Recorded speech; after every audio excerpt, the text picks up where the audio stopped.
everyone, it's Lindsay from Hearth and Story, and I'm here with a quick flip through video of our brand new novel study guide for A Wizard's Guide to Defensive Baking by Kingfisher. This is actually one of my favorite books that I read this year, and I am so excited to share it with you. So let's get into it.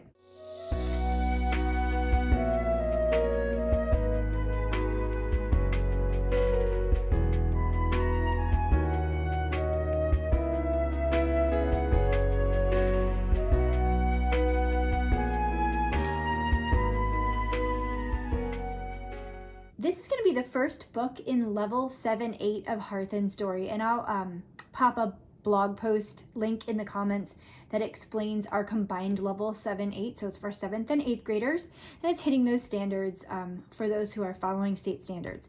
So here's what you're going to need. You're going to get your study guide. Comes with everything that you're going to need paper-wise. We'll go through these in a minute. And then you also need a copy of the book. So there's that. This is a wonderful book. I'm so excited about it. So at the beginning, like I said, you'll see we're covering quite a few, really doing some heavy lifting here, covering our standards for the year. We have a list of materials. One thing I mentioned in here is we're going to be making our own sourdough starter and sourdough bread, and you might want to get yourself one of those sourdough kits. I decided to do that. So I'll show you what just came. It just came yesterday. I haven't even used it yet, but I ended up getting this thing. I'm sure everyone but me knows what this is called. That's fine. Like a wand looking thing. You can tell I've done this a lot, right? A brush. I didn't know what that was. Silicone brush. And we have two proofing baskets. One to make a round loaf and one to make like more of an oblong kind of loaf. So I'm excited to get using those. And then, ooh, you know what else it came with? This is actually what I really needed it for, is the jar, because I found out the jar I was going to use is not the right size. So they've got even like a little schedule thing you can put on here, and something that will tell us the temperature of the starter in Celsius and Fahrenheit, like stickers for the side. So I'm pretty excited about getting started with that, and a little top to cover it while it's, I don't know, fermenting, I guess. And then we also have a lid to store it with. So I thought this was really cute, and I'm excited about using it. Every time I try to make homemade bread, we have had some issues. So this time's gonna be the charm for sure. I do not have the skill that the main character in this book has, let's just say that. But my son does, so I'm excited. I think he can pull it off. So into the guide, we're starting off with chapter 1. This is pretty similar to most of our other guides. And then we're going actually right into this sourdough project, because it does take a while. So the next page is, actually, here's our recipe and then our bread recipe. But after that is the pages that you would cut out and staple, and I've already done that as an example here. So the kids are going to be keeping the sourdough diaries, where they're coming in and checking on their sourdough starter every day for a week and recording how it's looking.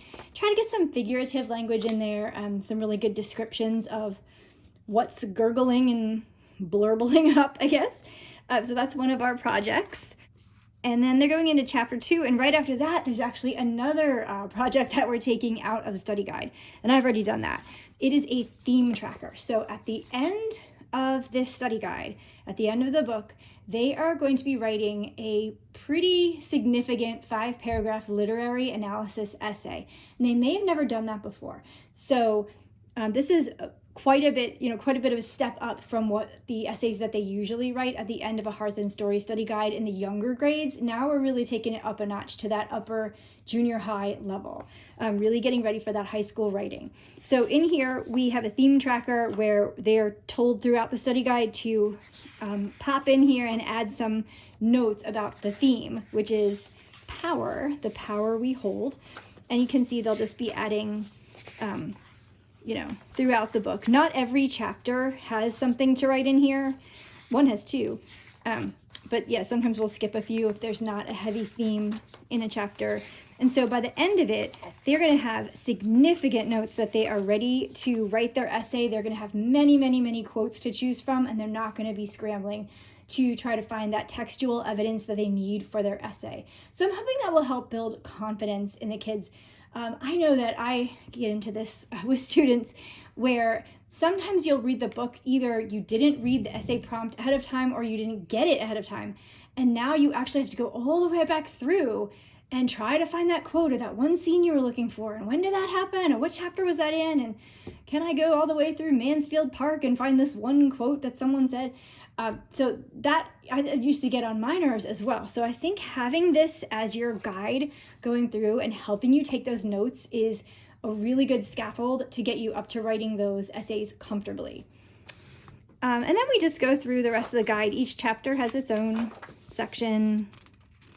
So as we get to the end here, we are working on that essay. So this is really a step up from your typical Hearth and Story essay. There's quite a few instructions here. We have the plan for it. This might look a little bit familiar if you've used Hearth and Story writing. This is based on our plans from that. So you'll be making your whole plan. You can use your theme tracker again to pull all those notes and pull really almost everything that's going to be in your body paragraphs is going to come from here. We are also introducing quote sandwiches, telling the kids, how do I get this quote into my essay? We don't want it just hanging out there. It needs to be introduced. It needs to have the quote. It needs to have the page number. It needs to have the commentary. And how do I make that happen with examples? So we have a couple of those. And then at the end, we just have our answer key as always. And this is a long one. You can see this is, this goes on for quite a few pages. This is a bulky guide. This is going to take you through probably about 40 to 45 days of your start of your homeschool year for your 7th or 8th grade year. So that's about it. I want to hear how everyone's sourdough works out, and I will share pictures of whatever it is we come up with, whether it works or not, I promise. But that's it for now. So thanks again, and definitely drop a comment if you have a question, and happy homeschooling.